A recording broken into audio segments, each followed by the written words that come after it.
ورحمة الله وبركاته في فيديو جديد على القناة اللي هنبتدي ننزل على القناة دي بس لأن القناة التانية اتقفلت. تمام.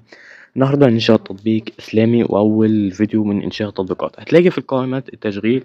لو الفيديو نازل قريب أنت مش هتلاقي غير التطبيق ده بس، لكن لو سمحت الفيديو أما بعد كتير من نشره هتلاقي قوائم تشغيل كتيرة. كل قائمة التشغيل بتاعته هتلاقي هنعمل كذا تطبيق، هنعمل ولا 10 تطبيقات، ده منهم تطبيق إسلامي. شوف المناسب ليك. قائمة التشغيل هتلاقيها تطبيق إسلامي. تمام. وهنعمل بعد التطبيق ده تطبيق بس مباشر للمباريات وجدول المباريات. تمام. تطبيق انت تعمله زي ده واحسن من ده. تمام. انت مش مصدق لكن هتعمل احسن من ده ومن غير لغة برمجة يا جماعة. تمام. وكل حاجة هتشوفها في الاخر. طيب انت لو بتسمع الفيديو ودوست تقديم الفيديو شوية كتار او اي حاجة وجيت في التطبيق غلطت ومعرفتش تعمل حاجة، ما تجيش تسألني وتقول لي إن دي ما اتعملتش. فانت اسمع كل حاجة في الفيديو عشان تشوف كل جديد. ده الجزء الأول. هيبقى فيه جزء تاني اللي هو إنشاء تطبيق إسلامي، وهيبقى فيه فيديو لرفع التطبيق على جوجل بلاي. تمام. يلا بينا نبدأ الفيديو. يلا بينا. كل اللي عليك هتيجي على متصفح جوجل كروم أو أي متصفح وتكتب أبي كريوتو. تمام. هتلاقي الرابط في الوصف، لكن انت ما تدخلش من على الرابط اللي في الوصف، لان الرابط اللي في الوصف هيدخلك في صفحة فوق صفحة اليوتيوب، فانت مش هتقدر ترجع للفيديو تاني. فانت ادخل على طول من صفحة جوجل كروم او جوجل العادي. طبعا انت بتلاقي هنا ابي كريوتو كتبته، ما تدوس على اي حاجة من دول، مفيش ولا موقع من دول. ابي كريوتو 24 هو الموقع اللي هنعمل عليه، اللي هو بالعلامة دي. تحت هنا خالص هتبدأ تكتب اسمك وتكتب أو اسمك والدولة والبريد الإلكتروني وكلمة السر. أنا كتبتهم قبل كده فمش عاوز أكتبهم تاني. هتيجي بقى هنا تكتب بريد إلكتروني وكلمة السر بتاعتك. تمام. وتيجي داخل هيدخلك في صفحة زي دي. مش أنا هنا عشان عامل تطبيق، أنت مش هيظهر التطبيق ده، أنت مش هيعامل ده، هيظهر معاك خانة إنشاء تطبيق بس. هتضغط على خانة إنشاء التطبيق هيظهر لك صفحة بالشكل ده اللي أنت شايفها. هنا تكتب اسم التطبيق اللي أنت عايزه. هنا أنت عايز التطبيق ده اسمه إيه. إحنا مثلا عايزين هنعمل تطبيق إسلامي فهنسميه رفيق المسلم. أنت شوف اسم التطبيق زي ما يعجبك. هنا انت لو مش عارف اسم تطبيق او مش عارف اي حاجه اكتب اي حاجه في الخانه دي، ومن جوه التطبيق هنقدر نعدلها ازاي وهقول لك كيف. والصوره برضو والوصف ده كله هنقدر نعدله. تطبيق رفيق تقدر تشرح تطبيق قرآن كريم وبتاع، لكن احنا هنكتب نفس العنوان. اهم حاجه تكتب اي حاجه ومن جوه نعملها. هنا تختار الصوره للتطبيق. لو ما معكش صوره ادخل على طول اختار صوره من الموقع وتقدر تعدلها من جوه. تمام. هتبدأ تختار صورة من المعرض. أنا اخترت صورة يا جماعة. تمام. بصيغ جي بي جي. أنت تختار الصورة وهو هيحولها جي بي جي براحته. بعد كده تضغط على التالي. ده كله نقدر نعدله من جوه، بس أهم حاجة تكتب أي حاجة عشان يدخلك لواجهة التطبيق. هنا تختار القائمة مثلا خليها هي تختار أي حاجة. هنا بيجيب لك مجموعة أقسام كتيرة، أنت تختار أي قسم يوديك على التطبيق. أنت مش هتستخدم القسم ده، أنت مثلا القسم هتختار ستيكر. تمام. اختار قسم اسمه ستيكر، هو ده اللي هيخليك تدخل على التطبيق من غير ما تعمل أي حاجة. هتدوس جو تو التطبيق. بعد كده دخلك للصفحة دي. مالكش دعوة بأي حاجة، تعالى على معلومات عامة. هنشرح كل حاجة من الصفر. الاسم والرمز انا قلت لك من شوية انك تقدر تعدلها تاني. تمام. تقدر تعدل كل حاجة من جوه التطبيق ده تاني. بالفعل ده التطبيق الاسم لو عايزين نعدله. الصورة اللي ضفناها اهياتي تحت القرآن الكريم.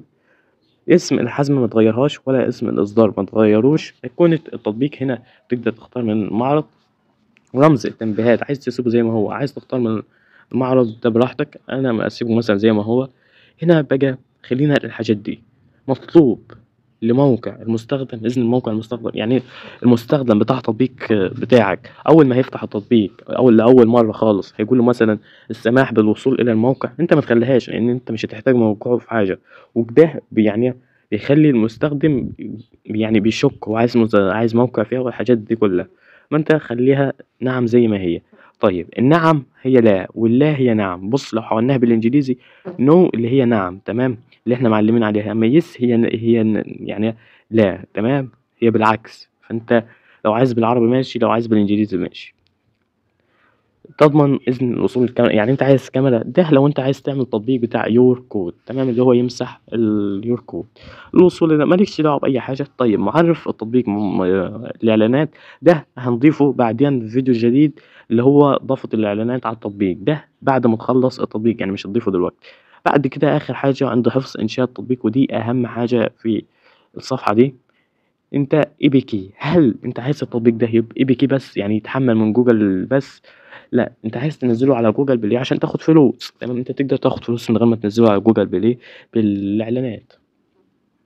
أمّا أنا أمّا أنا لو عايز أنزّله آخد من الإعلانات وآخد من جوجل بلاي، هتخلّيها الاختيار رقم 2 شاملة في APK وAAB اللي هو جوجل بلاي.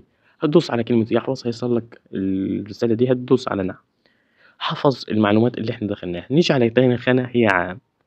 اللغة الأساسية اللي كانت برّه برضه اللي قُلت لكم عليها، والوصف اللي كان برّه قُلت لك تقدر تظهره. إظهار الاختيارات حول التحديث، خلّيها زي ما هي، لا اللي هي نعم أهيّتي تاني عشان بس الناس تتأكد. no يعني no يعني نعم، ولا ويس يعني لا، تمام؟ يعني أنت لو عايز تعمل حاجة هتدوس لا، لو مش عايز تعملها هتدوس نعم، هو بالعكس كده. تمام يا جماعة.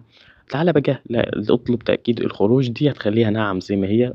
يعني مثلًا لمّا أنت تبقى مستخدم أي تطبيق مثلًا، لمّا تيجي تدوس على الزرار اللي هو اللي تحت ده تمام، في التطبيق بيقول لك هل تريد الخروج من التطبيق أم لا؟ ماشي، دي هتدوس، لو دوست نعم هيخرج من التطبيق، لو ما دوستش مش هيخرج، فأنت خلّيها زي ما هي عشان التطبيق يبقى حلو مع المستخدم. قاعة شاشة قيادة التشغيل دايمًا، يعني من طول ما مستخدم التطبيق ما يفصلش، دي تخلّيها نعم، تخلّيها لا اللي هي يا جماعة yes يعني، عشان التطبيق اللي إحنا نعمله ده هيظهر القرآن الكريم فعايزينه برضه، تمام. أنت تقدر تعمل أي تطبيق بنفسك، الحاجات دي مش هتحتاج غير حاجات قليلة، دي اللي هاشرحها في فيديوهات تانية، أنت بس ركّز في كل حاجة عشان تعمل تطبيق بنفسك. استخدم علامات يوب المخصص، تسيب ده كله زي ما هو. السماح بلقطات الشاشة، لو أنت عايز المستخدم ياخد لقطة شاشة هتخلّيها لا، نعم زي ما هي، لا زي ما هي، أو مش عايزه ياخد لقطة شاشة في التطبيق أو يتسجل هتدوس على نعم. أمّا لو أنت عايز فلوس وبتاع تخلّي التطبيق بفلوس، وده اللي مش هيحصل، سيبك. نوع التسجيل، لو أنت عايز التسجيل ده إيه؟ نوع التسجيل مفتوح للجميع، تمام. نوع التسجيل الدخول، هنا تختار مثلًا عايز المستخدم يدخل على التطبيق على طول، ودي أنا ما انصحكش بيها، تخلّي المستخدم يسجل، لإن لمّا بتسجل الدخول بتحس إن التطبيق كبير كده، بتطبيق ليه قيمة، فاهم أنت؟ فأنت هتخلّيها جوجل فيسبوك اختياري يا جماعة، ما تخلّيهاش مطلوب، تمام، خلّيها اختياري، يجب عليك إكمال، تمام. السماح بصورة، اسأل عن، خلّي ده كله اختياري. اسأل عن عيد الميلاد، ديّة خلّيها مطلوب مثلًا. اسأل عن الاسم مطلوب، تمام. وبعد كده آخر حاجة ولازم تدوس على كلمة يحفظ. ييجي لتالت خانة وهي يشارك. يشارك دي هاسيبها زي ما هي، اوعى تغيّر فيها حاجة، إن ما حد يشارك التطبيق يوديه على الرسالة دي. رسالة التطبيق، تكتب هنا اسم التطبيق. لمّا أول مرّة المستخدم يفتح التطبيق تصل له دي: هلا ومرحبًا بكم في تطبيق رفيق المسلم.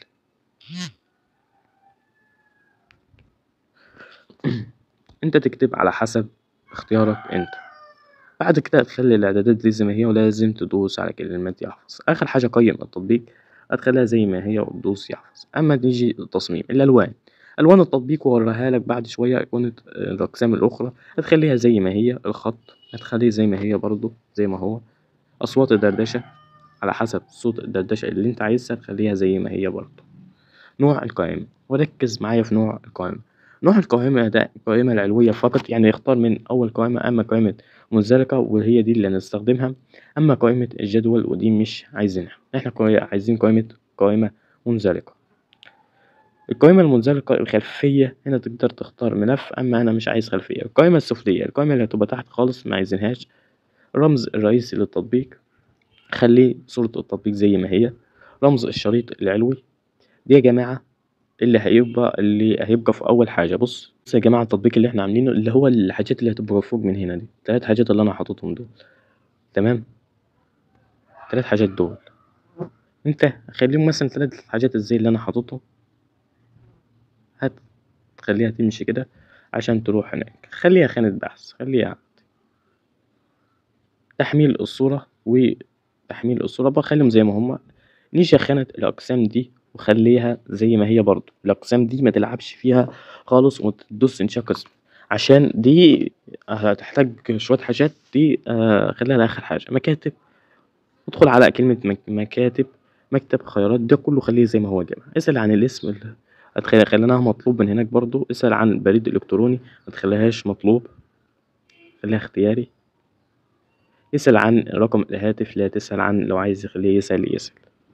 الألوان سيبها زي ما هي. المحادثات ملهاش لازمة. المنتجات، إدارة، تصنيفات، ده كله ملهاش أي لازمة. خيارات، ده لو انت عايز مثلا تخلي العميل يشتري حاجة من جوه التطبيق، دي ملهاش لازمة برضو. الألوان، رسالة الإطلاق، لو عايز هنا ترسل للعميل، ده كله هنعرفه إعلانات، إحصائيات. هتيجي بقى هتحمل التطبيق عشان تعرف التطبيق ده مبني، أو نعرف نشتغل على التطبيق. هتحمل التطبيق يا جماعة. نيجي على خانة تحميل التطبيق، احنا قفلنا ده كله. تحميل التطبيق، هو أنا كده عملت تطبيق وهحمله؟ الله الله الله الله. هتدوس على داونلود. التطبيق هتحمله بس مش هيبقى فيه أي حاجة، لأن احنا لسه مضفناش فيه حاجات. جار تنزيل ملف واحد بيحمل فوق. نيجي نرجع لخانة التطبيق تاني ونستنى لما يحمل. بالشكل ده يا جماعة التطبيق اتحمل APK. هتلاقي التطبيق اتحمل معانا فوق اهو. هنروح نثبت التطبيق. طلعنا بره هنا التطبيق هتدوس عليه، على علامة التثبيت دي، رفيق المسلم. شوف التطبيق، شوف جمال التطبيق يا عم، شوف جمال التطبيق اللي احنا عملناه. بس لسه نعم تثبيت على اي حال. دي بيديك بس اشعار كده، اللي هو التطبيق اللي مش موجود على جوجل بلاي، هل تنزله ولا لا. ده اللي هنعرفه بعدين.